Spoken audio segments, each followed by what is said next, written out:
Hello everyone, आप सभी का फिर से स्वागत है। ये एनसीईआरटी ज्योग्राफी का सार संग्रह है। हमारा टॉपिक चला है कृषि अध्याय 11। इससे पहले वाले सेशन में आयल सीड्स के बारे में हम लोगों ने डिस्कस किया था, जिसमें पहला था मूंगफली, दूसरा है सोयाबीन। इसके बारे में डिस्कस करेंगे। देखिए, सोयाबीन के लिए 13 से 24 डिग्री सेंटीग्रेड का तापमान, 40 से 60 सेंटीमीटर की वार्षिक वर्षा और 6 से 6.4 पीएच वाली अम्लीय दोमट मिट्टी उपयुक्त होता है। यह खरीफ फसल के रूप में जून में बोई जाती है और अक्टूबर के मध्य में काटी जाती है। इसे 3 से 4 बार सिंचाई की आवश्यकता होती है। सोयाबीन उत्पादन का सबसे महत्वपूर्ण क्षेत्र जो है, याद रखिएगा, पश्चिमी मध्य प्रदेश, पूर्वी राजस्थान और उत्तर पूर्वी महाराष्ट्र है। इसका अतिरिक्त दक्षिणी आंध्र प्रदेश, कर्नाटक का बेलगाम जनपद और महाराष्ट्र के सांगली और कोल्हापुर जिले देश में सोयाबीन के अन्य उत्पादक क्षेत्र हैं। देखिए, सोयाबीन प्रोटीन तथा खाद्य तेल का उत्तम स्रोत है। भारत में सोयाबीन की खेती 2019-20 में मध्य प्रदेश में सर्वाधिक क्षेत्रफल पर की जाती है, जो देश के कुल सोयाबीन कृषि क्षेत्र का 51.23% है। तोरिया व सरसों, देखिए ये जो लाही या सरसों जो है, तोरिया व सरसों, ये उपोष्ण कटिबंधीय फसलें हैं। ठीक है, ये दोनों उपोष्ण कटिबंधीय फसलें हैं और भारत के मध्य व उत्तर पश्चिमी भाग में रबी फसल के रूप में इसकी बुआई की जाती है। तो ये रबी फसल के रूप में इनकी बुआई होती है। ये फसलें पाला सहन नहीं कर सकती हैं और इनके उत्पादन में वार्षिक परिवर्तन रहता है, परंतु सिंचाई के प्रसार, बीज सुधार और प्रौद्योगिकी के साथ इनके उत्पादन में वृद्धि हुई है। इन फसलों के अंतर्गत आने वाले क्षेत्र का लगभग 2/3 भाग सिंचित है। 2020-21 के आंकड़े के अनुसार अगर बात करें तो भारत में सरसों का शीर्ष उत्पादक राज्य राजस्थान है। इसके बाद हरियाणा और उत्तर प्रदेश का स्थान आता है। इन फसलों की प्रति हेक्टेयर उत्पादकता गुजरात तथा हरियाणा में अपेक्षाकृत अधिक है। वरुणा, ठीक है, वरुणा, पूसा ब्रोल्ड, पूसा जैकिसान, पीताम्बरी आदि सरसों की मुख्य किस्में हैं। पीताम्बरी पीली सरसों की एक प्रजाति है। इसकी परिपक्वता जो अवधि है 110 से 115 दिन है। इसकी औसत पैदावार 1536 किलोग्राम प्रति हेक्टेयर है। याद रखिएगा। आगे बढ़ते हैं। नेक्स्ट है अन्य तिलहन में सूरजमुखी, सनफ्लावर। सूरजमुखी को भारत में वर्ष भर उगाया जाता है। सालों भर इसकी कृषि की जाती है, खेती की जाती है। इसके उत्पादन के लिए 15 से 25 डिग्री सेंटीग्रेड का तापमान और 50 सेंटीमीटर से कम वार्षिक वर्षा तथा सुवाहित दोमट मिट्टी उपयुक्त मानी जाती है। पाला इस फसल के लिए हानिकारक होता है। सूरजमुखी की फसल के मुख्य उत्पादक क्षेत्र कर्नाटक, आंध्र प्रदेश और इससे जुड़े हुए महाराष्ट्र के भागों में है। कर्नाटक देश का लगभग 50% सूरजमुखी उत्पादन करता है। देश के उत्तरी भागों में यह प्रमुख फसल नहीं है, लेकिन सिंचित क्षेत्रों में इनका उत्पादन अधिक है। उत्तरी भारत में सामान्यतः इसे मध्य जनवरी फरवरी में बोया जाता है और ग्रीष्म ऋतु में मानसून के आगमन के पूर्व काट लिया जाता है। ठीक है, इसके बाद है तिल। तिल जो है, भारत विश्व का सर्वाधिक तिल उत्पादक क्षेत्र है। साथ ही यह तिल उत्पादन में शीर्ष देश है। गुजरात देश का बृहत्तम तिल उत्पादक राज्य है। इसके बाद तमिलनाडु, पश्चिम बंगाल, कर्नाटक और मध्य प्रदेश का स्थान आता है। तिल जो है उत्तर भारत में खरीफ की फसल है और दक्षिण भारत में रबी की फसल है। इसके उत्पादन के लिए 20 से 25 डिग्री सेंटीग्रेड का तापमान और 50 से 100 सेंटीमीटर वार्षिक वर्षा और सुवाहित हल्की दोमट मिट्टी उपयुक्त होती है। इसके बाद है अलसी एवं अरंडी। अलसी और अरंडी जो है, यह रबी की फसल है जो गेहूं, चना आदि के साथ मिश्रित करके बोई जाती है। मध्य प्रदेश अलसी का बृहत्तम उत्पादक राज्य है। अरंडी खरीफ और रबी दोनों फसल, ठीक है, जो खरीफ अरंडी जो है खरीफ और रबी दोनों फसल ऋतुओं में बोई जाती है। इसका तेल मुख्यतः औषधि, स्नेहक पदार्थों तथा औद्योगिक उपयोग के लिए प्रयुक्त होता है। इसकी खली खाद के रूप में प्रयुक्त होती है। गुजरात अरंडी का बृहत्तम उत्पादक राज्य है। इसके बाद है रेशेदार फसलें, फाइबर क्रॉप्स। देखिए, जो रेशेदार फसलें हैं, पहला है कपास यानी कॉटन। कपास भारत का देशज पौधा है। कपास जो है इसका जन्म भारत में ही हुआ है, तो देशज पौधा है। भारत विश्व का पहला देश है जहां कपास की संकर किस्म विकसित की गई है और परिणाम स्वरूप उत्पादन में तीव्र वृद्धि हुई है।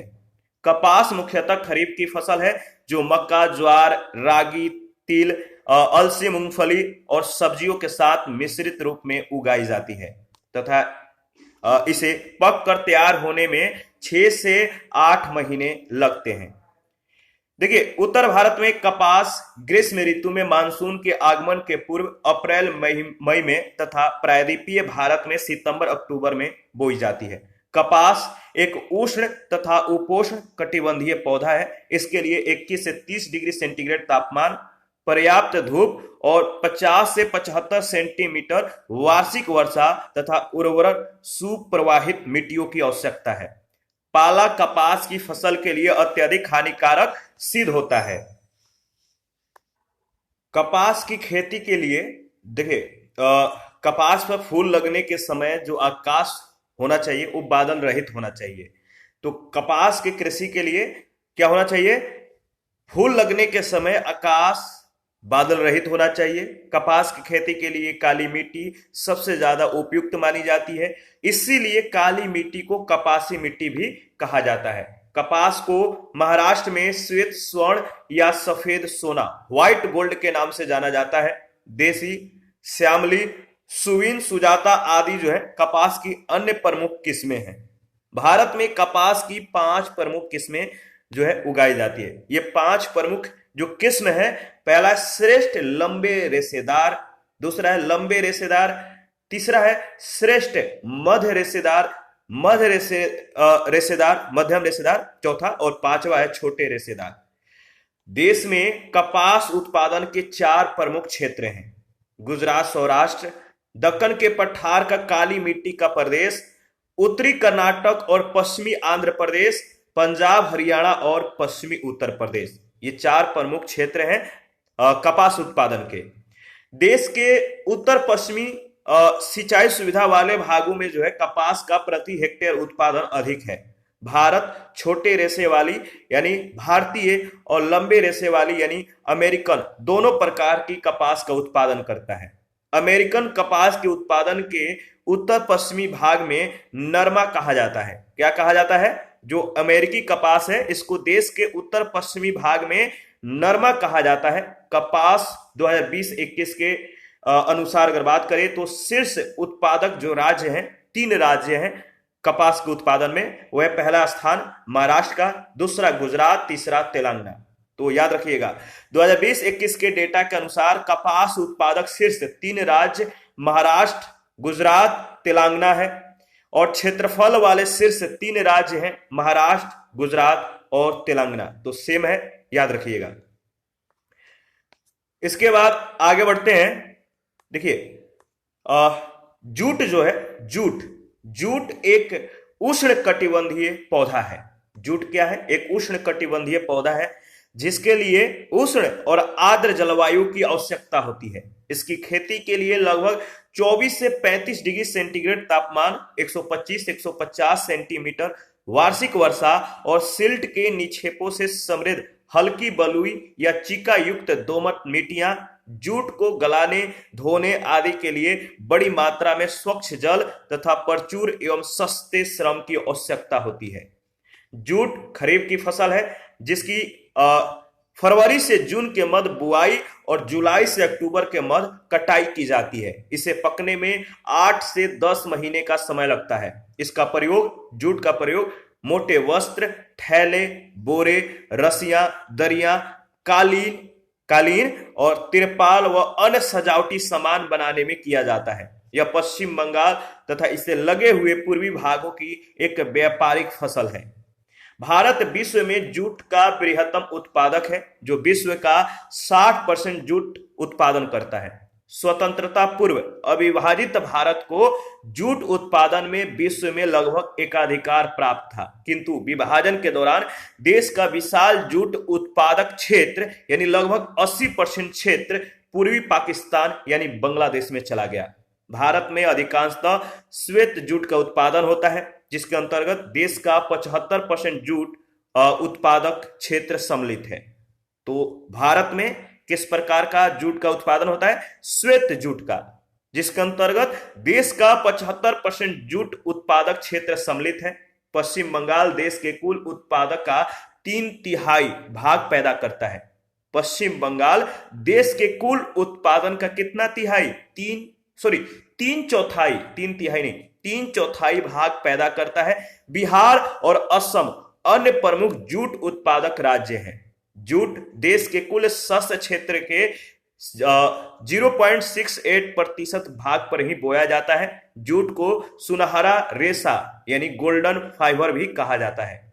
जूट की फसल बाढ़ के मैदानों में जल निकास वाली उर्वरक मिट्टी में उगाई जाती है, जहां हर वर्ष बाढ़ से आई नई मिट्टी जमा होती रहती है। जूट एवं मेस्ता 2021 का जो डेटा है उसके अनुसार याद रखिएगा, जूट एवं मेस्ता उत्पादक शीर्ष 3 राज्य कौन कौन से हैं? पहले स्थान पे पश्चिम बंगाल, दूसरे स्थान पे बिहार, तीसरे स्थान पे असम है। क्षेत्रफल वाले शीर्ष 3 राज्य कौन कौन से हैं जूट और मेस्ता में? तो पश्चिम बंगाल, असम और बिहार। तो शीर्ष उत्पादक राज्य और क्षेत्रफल वाले राज्य, ये जो पहला स्थान पे है, ये दोनों में उत्पादक में और शीर्ष क्षेत्रफल वाले राज्यों में पश्चिम बंगाल दोनों सेम है। तो याद रखिएगा, दोनों कंडीशन में पश्चिम बंगाल पहले स्थान पे है। अन्य फसलें यानी अदर क्रॉप्स के बारे में अगर बात करें तो गन्ना, चाय, कॉफी भारत की अन्य महत्वपूर्ण फसलें हैं। गन्ना जो है, गन्ना एक उष्णकटिबंधीय जलवायु एवं भारतीय मूल का पौधा है, जिसके लिए उच्च तापमान तथा 8 माह तक लगभग 150 सेंटीमीटर वर्षा की आवश्यकता होती है, किंतु वर्षा की कमी को सिंचाई से पूरा कर लिया जाता है। ठीक है। भारत में गन्ना 35 डिग्री सेंटीग्रेड से भी अधिक तापमान वाले गर्म क्षेत्रों में उगता है। गन्ने की फसल के लिए 40 डिग्री सेंटीग्रेड से अधिक और 15 डिग्री सेंटीग्रेड से कम तापमान एवं पाला हानिकारक होता है। पाला गन्ना में शर्करा की मात्रा को जो है कम करता है और फसल के उत्पादन को भी प्रभावित करता है। समुद्री जलवायु गन्ने की गुणवत्ता में वृद्धि करती है। उत्तरी मैदान की गहरी समृद्ध दोमट मिट्टी, चिका युक्त दोमट मिट्टी तथा दक्कन के पठार की काली मिट्टी गन्ने के लिए आदर्श मृदाएं हैं। साथ ही गन्ने की खेती प्रायद्वीपीय पठार की लाल दोमट मिट्टी तथा लैटराइट मिट्टी में भी होती है। भारत में गन्ने की खेती के अंतर्गत सर्वाधिक भूमि उत्तर प्रदेश और उसके बाद महाराष्ट्र में है। उत्तर प्रदेश में कितना मिलियन हेक्टेयर? तो 2.21 और महाराष्ट्र में 0.82 मिलियन हेक्टेयर। देखिए, भारत की प्रथम चीनी मिल 1903 ईस्वी में उत्तर प्रदेश के देवरिया जिले के प्रतापपुर नामक स्थान पर स्थापित की गई थी। तो याद रखिएगा, भारत में सूती वस्त्र के बाद चीनी उद्योग सबसे बड़ा कृषि आधारित उद्योग है। भारत में चीनी का उत्पादन विश्व उत्पादन का 16.02% है। भारत में चीनी का उत्पादन विश्व उत्पादन का कितना परसेंट है? 16.02% है। और 1903 में उत्तर प्रदेश के देवरिया जिले में जो है प्रतापपुर नामक स्थान पर प्रथम चीनी मिल जो है स्थापित की गई थी। इस दोनों बातों को आपको ध्यान में रखना है। देखिए, शक्कर नगर जो है चीनी का एक प्रमुख उत्पादक केंद्र है, जो तेलंगाना राज्य में स्थित है। शक्कर नगर उत्तर प्रदेश राज्य को भारत का शक्कर का प्याला कहा जाता है।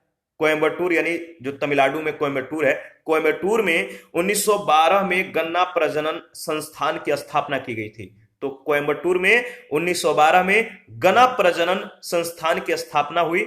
1 अप्रैल 1969 को इसे ICAR का भाग बना दिया गया और इस संस्थान में भारत के विभिन्न कृषि जलवायु क्षेत्रों के लिए गन्ने की उपयुक्त एवं बेहतर किस्मों का उत्पादन किया जा रहा है। गंगा सिंधु के मैदानी भाग है, इसमें इसकी अधिकांशतः जो है बुआई उत्तर प्रदेश, महाराष्ट्र और गुजरात तक विस्तृत है। शीर्ष 3 चीनी उत्पादक जो राज्य हैं 2020-21 के डेटा के अनुसार, याद रखिएगा क्रम इंपॉर्टेंट है। शीर्ष 3 चीनी उत्पादक राज्य हैं उत्तर प्रदेश, महाराष्ट्र और कर्नाटक। ठीक है। गन्ना के संदर्भ में अगर बात करें तो 2020-21 के डेटा के अनुसार शीर्ष 3 उत्पादक जो राज्य हैं गन्ना के संदर्भ में उत्तर प्रदेश, महाराष्ट्र और कर्नाटक है।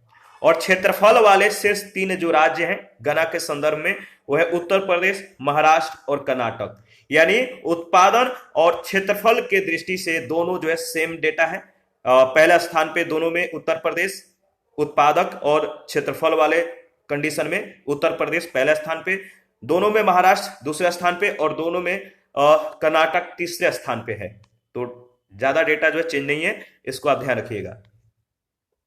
देखिए आगे बढ़ते हैं। नेक्स्ट पॉइंट जो है इसमें चाय, टी, इसके बारे में डिस्कस कर लेते हैं। चाय मूलतः दक्षिणी चीन में यूनान के पठार का पौधा है। भारत में इसकी वाणिज्यिक कृषि ब्रिटिश शासकों के द्वारा उस समय प्रारंभ की गई थी जब वर्ष 1841 में दार्जिलिंग यानी पश्चिम बंगाल में जो दार्जिलिंग है, दार्जिलिंग, कछार तथा नीलगिरी में चाय के बागान लगाए गए थे। चाय की 2 प्रमुख किस्में हैं, ठीक है। चाय की 2 प्रमुख किस्में हैं, चीनी तथा असमी, ठीक है। चीनी चाय का पौधा अधिक ऊंचा तथा उसकी पत्तियां कोमल होती है, जबकि असमी चाय का पौधा जो होता है बौना होता है, छोटा होता है और पत्तियां कठोर होती है। ऊंचाई पर उगाई गई चाय का स्वाद तथा सुगंध बेहतर होती है। चाय एक उष्णकटिबंधीय एवं उपोष्ण कटिबंधीय झाड़ीदार पौधा है। इसे उगने के लिए 24 से 30 डिग्री सेंटीग्रेड तापमान और 150 से 250 सेंटीमीटर वर्ष भर जो है सुवितरित वर्षा, सुप्रवाहित पहाड़ी ढाल और गहरी भुरभुरी दोमट मिट्टी, अधिक मात्रा में नाइट्रोजन उर्वरक और सस्ते एवं प्रचुर श्रम की आवश्यकता होती है। पाला जो है, पाला चाय की फसल के लिए हानिकारक है। भारत चीन के बाद विश्व में बृहत्तम चाय उत्पादक एवं उपभोक्ता राष्ट्र है।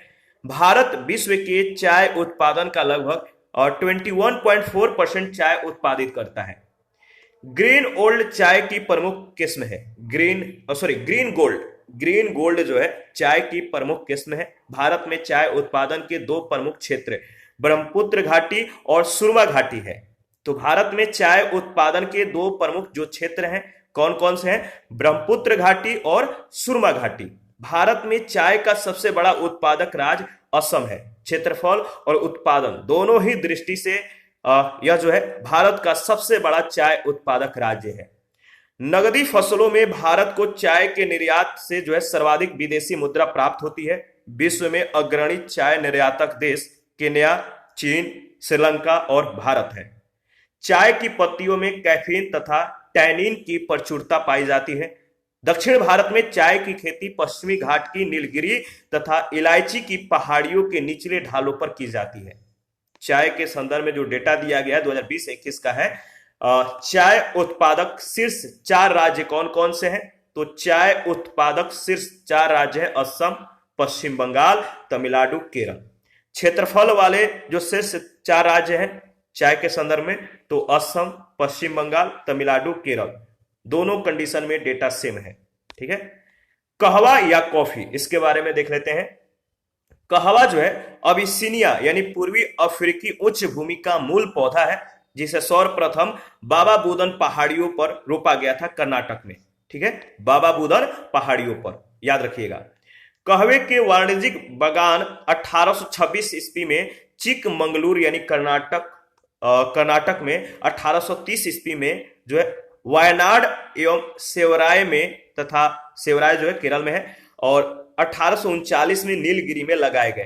तो कहवे के जो वाणिज्यिक बागान है 1826 ईस्वी में चिकमंगलूर, 1830 में वायनाड एवं सेवराय जो कि केरल में है और 1839 में नीलगिरी में लगाए गए। अपने उत्तम स्वाद के कारण भारतीय कहवा विदेशों में जो है बहुत लोकप्रिय है।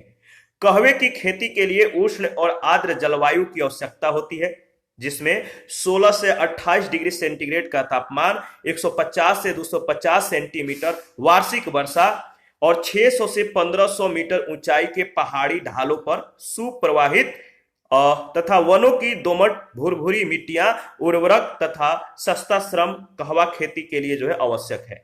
अत्यधिक गर्मी तथा पाला दोनों ही कहवे की खेती के लिए हानिकारक होते हैं। भारत में विश्व के कुल कॉफी उत्पादन का मात्र 3.73% उत्पादन किया जाता है। भारत में सबसे ज्यादा कहवा का उत्पादन कर्नाटक राज्य में होता है, याद रखिएगा। भारत में सबसे ज्यादा कहवा का उत्पादन किस राज्य में होता है? कर्नाटक में। इसके बाद केरल और तमिलनाडु का स्थान आता है। देश के कुल कहवा उत्पादन का लगभग 68.27% कर्नाटक राज्य में उत्पादित होता है। देखिए, राष्ट्रीय बागवानी बोर्ड की स्थापना जो है 1984 ईस्वी में एक स्वायत्त सोसाइटी के रूप में की गई थी, याद रखिएगा। और इसका मुख्यालय गुरुग्राम में स्थित है, गुड़गांव हरियाणा में। कहवा की 3 किस्में कौन कौन सी है? अरेबिका है, रोबस्टा है और लिबेरिका है। तो कहवा की 3 किस्म है, कौन कौन? अरेबिका, रोबस्टा और लिबेरिका। भारत अधिकतर उत्तम किस्म की अरेबिका कॉफी का उत्पादन करता है, जिसकी अंतर्राष्ट्रीय बाजार में अधिक डिमांड है। अरेबिका कॉफी या जो अरेबिका कहवा है अधिक ऊंचाई पर उगता है। कितने ऊंचाई पे? 750 से 1500 मीटर की ऊंचाई पे। जबकि रोबस्टा कहवा जो है, रोबस्टा कहवा निचले ढालों पर यानी 300 से 610 मीटर के ऊंचाई पर उगाया जाता है। देश में अरेबिका कहवा अधिक लोकप्रिय है, जो कहवा के अंतर्गत कुल क्षेत्र में 55 से 60% क्षेत्र पर जो है उगाया जाता है। यह सर्वोत्तम किस्म का कहवा होता है, किंतु रोगों और पीड़कों के प्रति यह अधिक संवेदनशील होता है। ब्राजील कॉफी का अग्रणी उत्पादक है। इसके पश्चात क्रमशः वियतनाम और कोलंबिया का स्थान आता है। कहवा जो है 2019-20 के संदर्भ में अगर देखें तो उत्पादक शीर्ष जो 4 राज्य है, कहवा उत्पादक शीर्ष 4 राज्य कर्नाटक, केरल, तमिलनाडु, महाराष्ट्र। और कहवा के संदर्भ में अगर देखें तो क्षेत्रफल वाले कहवा जो कहवा कृषि है इसके क्षेत्रफल के अनुसार शीर्ष 3 जो राज्य हैं, क्षेत्रफल वाले शीर्ष 3 राज्य कर्नाटक है, केरल है और आंध्र प्रदेश है। तो उत्पादन में पहले स्थान पे कर्नाटक और क्षेत्रफल के दृष्टि से भी पहले स्थान पे कर्नाटक है, और उत्पादन के दृष्टि से दूसरे स्थान पे केरल और क्षेत्रफल के दृष्टि से भी दूसरे स्थान पे केरल है। तो ध्यान रखिएगा, ठीक है। आगे बढ़ते हैं, नेक्स्ट है, देखिए इसके बाद है रबर। रबर जो है अमेजन बेसिन में जंगली रूप से उगने वाले हेविया ब्राजिलियंसिस नामक वृक्ष के दूध यानी लैक्टस से प्राप्त होती है। इस वृक्ष के बीज भारत में 1876 ईस्वी में सर हेनरी विलियम के द्वारा लाए गए थे। रबड़ के बागान दक्षिणी केरल के पहाड़ी ढालों पर सेलिसबरी के मार्क्विस के द्वारा 1895 ईस्वी में और बाद में 1902 ईस्वी में पेरियार घाटी में लगाए गए थे। रबर भूमध्य रेखीय जलवायु का पौधा है, परंतु विशेष परिस्थितियों में उष्ण और उपोष्ण क्षेत्रों में भी उगाया जाता है। रबर के पौधे को उष्ण आर्द्र जलवायु 25 से 35 डिग्री सेंटीग्रेड तापमान और 300 सेंटीमीटर वर्ष भर सुवितरित वार्षिक वर्षा, गहरी सुप्रवाहित लोहे और अमोनिया से समृद्ध दोमट मिट्टियां और सस्ते एवं प्रचुर श्रम की जो है आवश्यकता होती है। यह केरल के पहाड़ी ढालों पर जो है अच्छी तरह से उगाई जाती है, ठीक है। देखिए, रबर के बीजों को नर्सरी में रोप दिया जाता है, फिर इन्हें बागानों में जो है प्रतिरोपित किया जाता है। 2 से 3 वर्ष के बाद पौधे से दूध प्राप्त होने लगता है। इस दूध को बाल्टियों में एकत्रित और साफ करके इसमें एसिटिक अम्ल मिलाया जाता है और इसे धीरे धीरे गर्म करके जो है एक जमे हुए कोमल पिंड के रूप में इसे प्राप्त किया जाता है तथा इसे चादरों के रूप में ढालकर सुखा लिया जाता है। भारत विश्व में चौथा सबसे बड़ा रबर उत्पादक देश है। भारत में देखिए, याद रखिएगा, रबर के दृष्टि से पूरे कंट्री में जो भारत का स्थान है, भारत विश्व में चौथा सबसे बड़ा रबर उत्पादक देश है और भारत में केरल को रबर उत्पादक में प्रायः एकाधिकार प्राप्त है।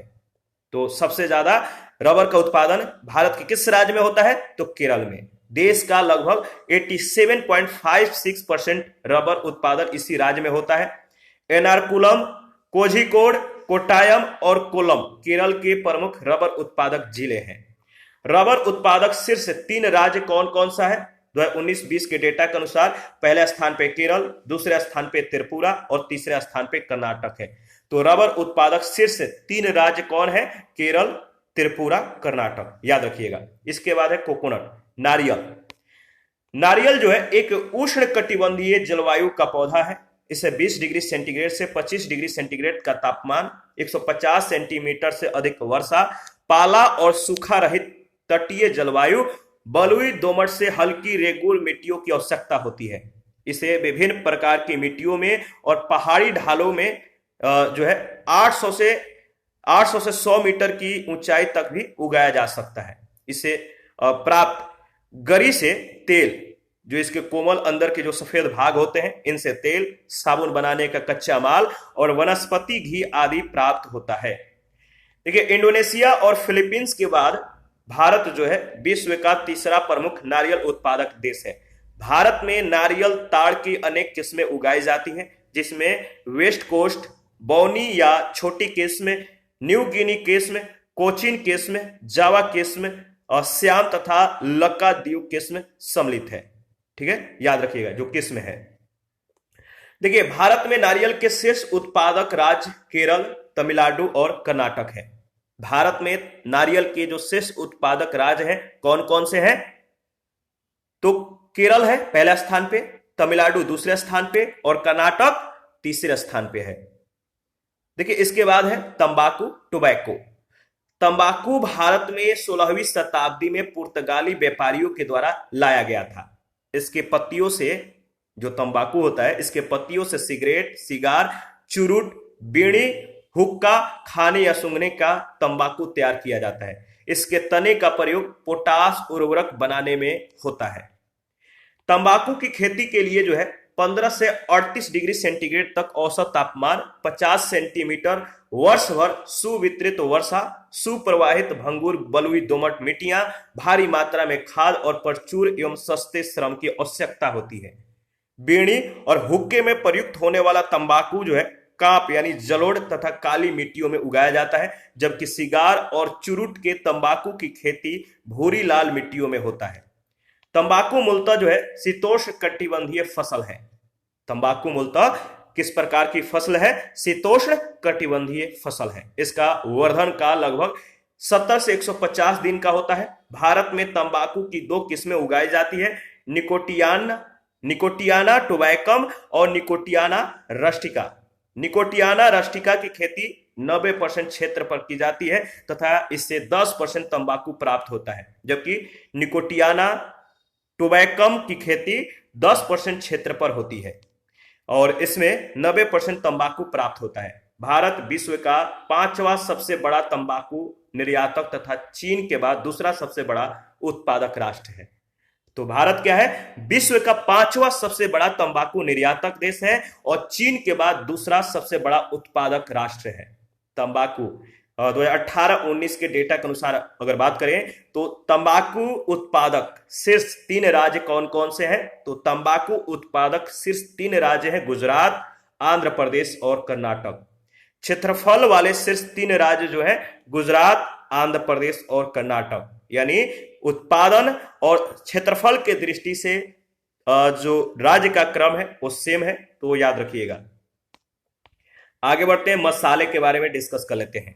देखिए, मसाले जो है केरल जो है, इस मामले में केरल प्राचीन काल से ही विश्व में गरम मसालों के निर्यात के लिए प्रसिद्ध है।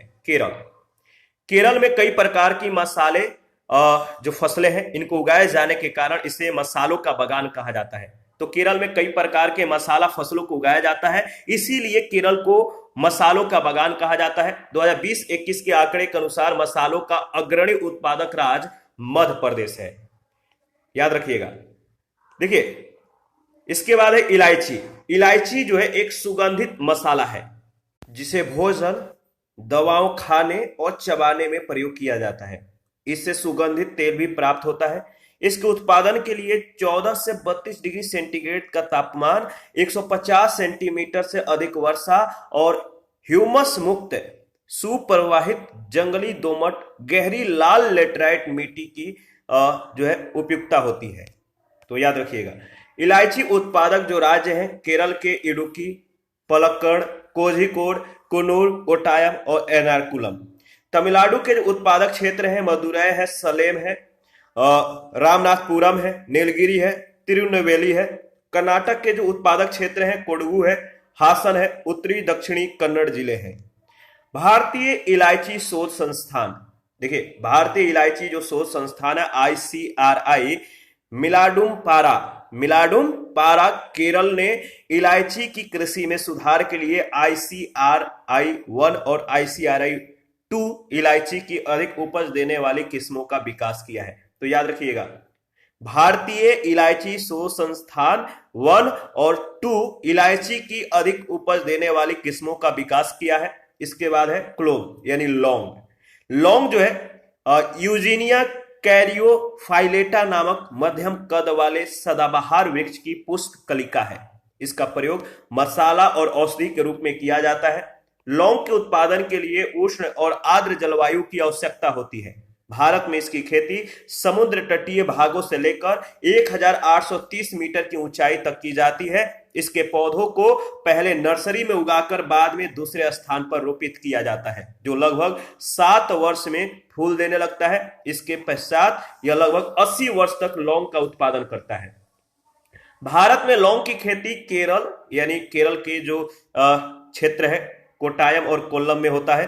तो केरल, तमिलनाडु के नीलगिरी और कन्याकुमारी में, इसके बाद कर्नाटक, अंडमान निकोबार द्वीप समूह में इसकी खेती होती है लौंग की। इसके बाद है ब्लैक पेपर, काली मिर्च। काली मिर्च एक लतानुमा झाड़ी है, ठीक है, जिसके लिए उष्ण और आर्द्र जलवायु अनुकूल मानी जाती है। इसके लिए 10 डिग्री से 40 डिग्री सेंटीग्रेड तापमान, 150 से 200 सेंटीमीटर वार्षिक वर्षा और चिकनी दोमट मिट्टी उपयुक्त होती है। काली मिर्च को भारत का काला सोना के रूप में भी जाना जाता है। काली मिर्च के उत्पादन में वियतनाम और इंडोनेशिया के बाद भारत का विश्व में तीसरा स्थान है। ठीक है, याद रखिएगा, भारत का तीसरा स्थान है। कुल फसल उत्पादन में राज्यों का जो स्थान है, देखिए, कुल खाद्यान्न में प्रथम स्थान उत्तर प्रदेश का, कुल दलहन में प्रथम स्थान राजस्थान का, कुल तिलहन में प्रथम स्थान राजस्थान का, और कुल मोटे अनाज में प्रथम राज्य जो है वो है राजस्थान। देखिए, द्वितीय में अगर बात करें तो कुल खाद्यान्न में प्रथम स्थान तो आपको पता ही है उत्तर प्रदेश, द्वितीय स्थान मध्य प्रदेश, तृतीय स्थान पंजाब का। प्रथम स्थान याद रखिएगा, इंपॉर्टेंट है, इसीलिए मैंने सेपरेट इसको जो है आपके साथ रिवाइज किया है। कुल दलहन में प्रथम स्थान राजस्थान का, द्वितीय स्थान महाराष्ट्र का, तृतीय स्थान मध्य प्रदेश का है। कुल तिलहन में प्रथम स्थान राजस्थान, दूसरा गुजरात का और तीसरे स्थान पे मध्य प्रदेश है। और मोटे अनाज में पहले स्थान पे राजस्थान, इसके बाद कर्नाटक और मध्य प्रदेश का स्थान आता है।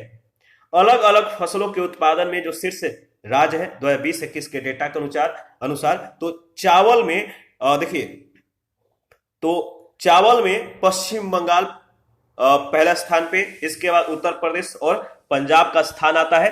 क्रम याद रखिएगा, क्रम बहुत ज्यादा इंपॉर्टेंट है, ठीक है। तो जो आपका 2020-21 का डेटा है, अलग अलग फसलों के उत्पादन में जो शीर्ष राज्य है, जैसे चावल में पश्चिम बंगाल, उत्तर प्रदेश, पंजाब, क्रम याद रखिएगा। गेहूं में उत्तर प्रदेश, मध्य प्रदेश और पंजाब। बाजरा में प्रथम स्थान राजस्थान का है, इसके बाद उत्तर प्रदेश, हरियाणा का। मक्का में कर्नाटक पहला स्थान पे, इसके बाद मध्य प्रदेश और तेलंगाना। मैं क्रम बोल रहा हूं, ठीक है, पहला, दूसरा, तीसरा स्थान। चना में राजस्थान, इसके बाद महाराष्ट्र, इसके बाद उत्तर प्रदेश। अरहर के उत्पादन में कर्नाटक पहला स्थान पे, इसके बाद महाराष्ट्र, इसके बाद मध्य प्रदेश। मसूर में उत्तर प्रदेश पहला स्थान पे, इसके बाद मध्य प्रदेश और पश्चिम बंगाल। मूंगफली में पहले स्थान पे गुजरात है, इसके बाद राजस्थान, तमिलनाडु है। सरसों में पहला स्थान पे राजस्थान, इसके बाद हरियाणा, उत्तर प्रदेश।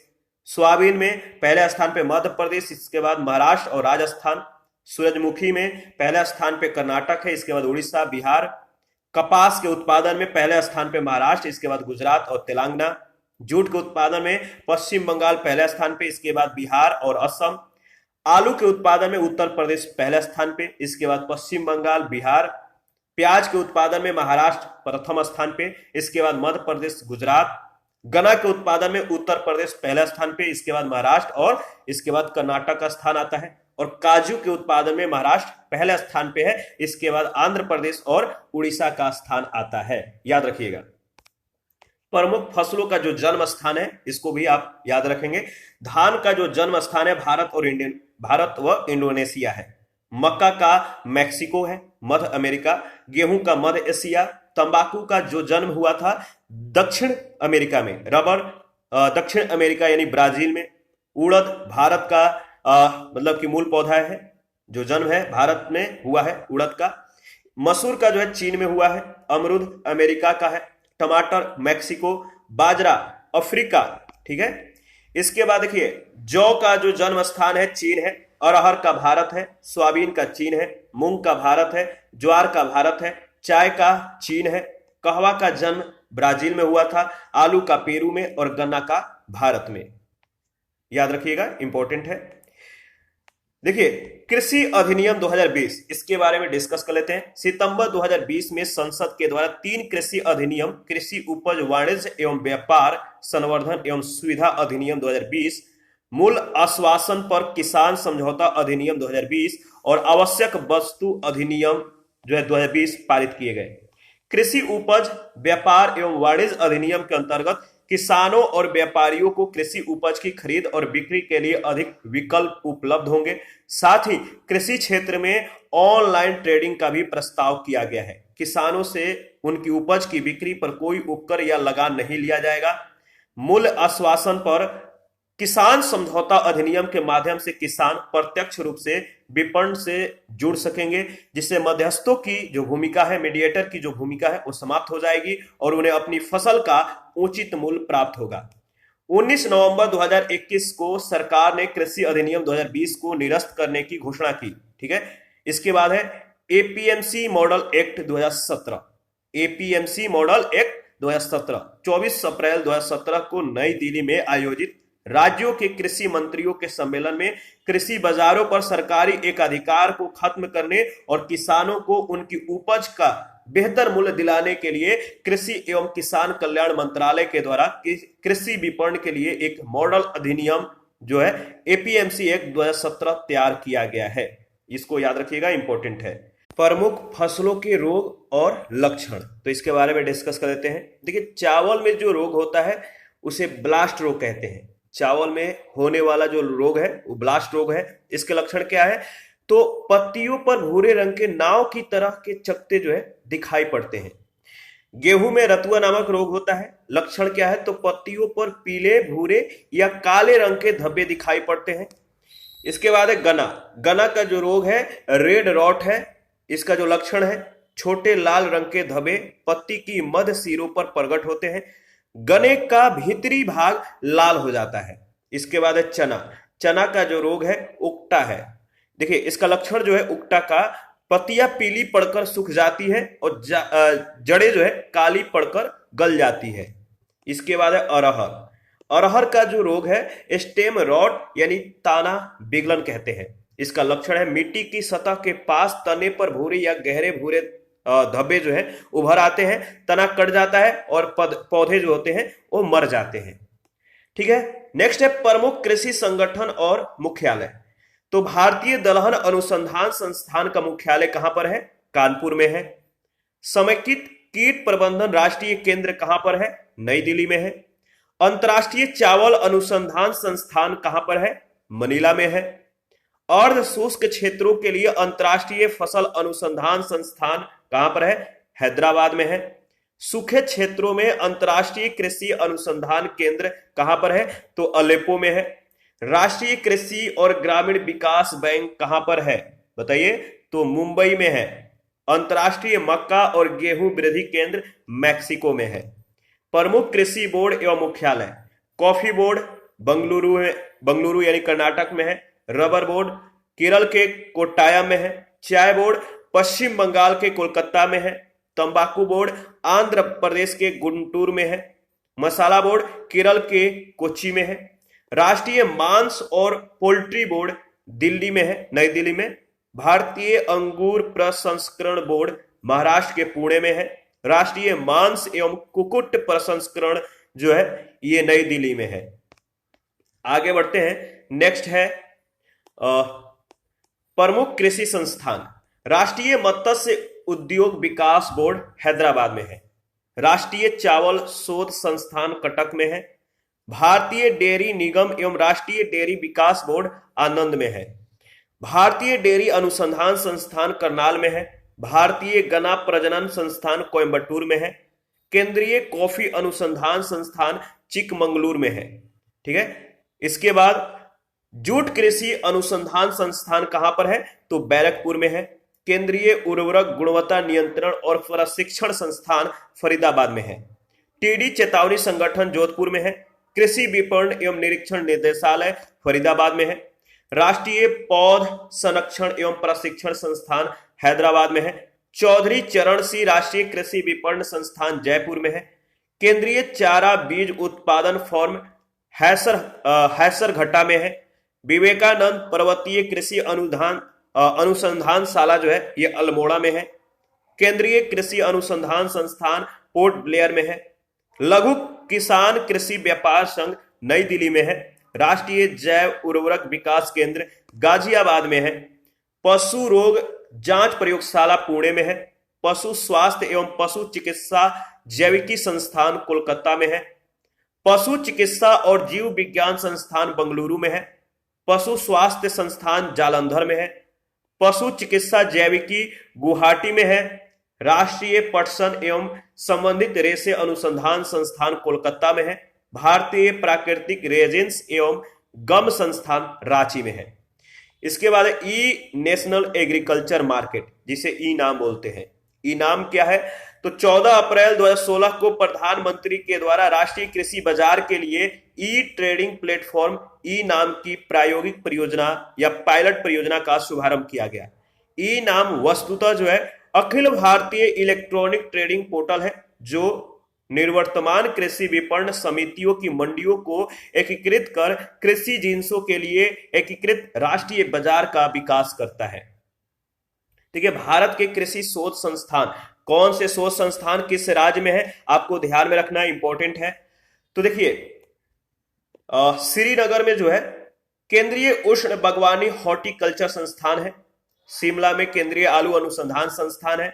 जालंधर में पशु स्वास्थ्य संस्थान है। करनाल में भारतीय डेयरी अनुसंधान है। हिसार में केंद्रीय भैंस अनुसंधान संस्थान है। ठीक है, इसके बाद देखिए यहां पे जो है गाजियाबाद में राष्ट्रीय जैव उर्वरक विकास केंद्र है, याद रखिएगा। इसके बाद कानपुर में जो है केंद्रीय दलहन अनुसंधान संस्थान है। लखनऊ में 2 संस्थान है। पहला केंद्रीय औषधीय एवं सुगंधित पौधों का अनुसंधान संस्थान और दूसरा केंद्रीय गन्ना अनुसंधान संस्थान। झांसी में झांसी में जो है रानी लक्ष्मीबाई कृषि विश्वविद्यालय है।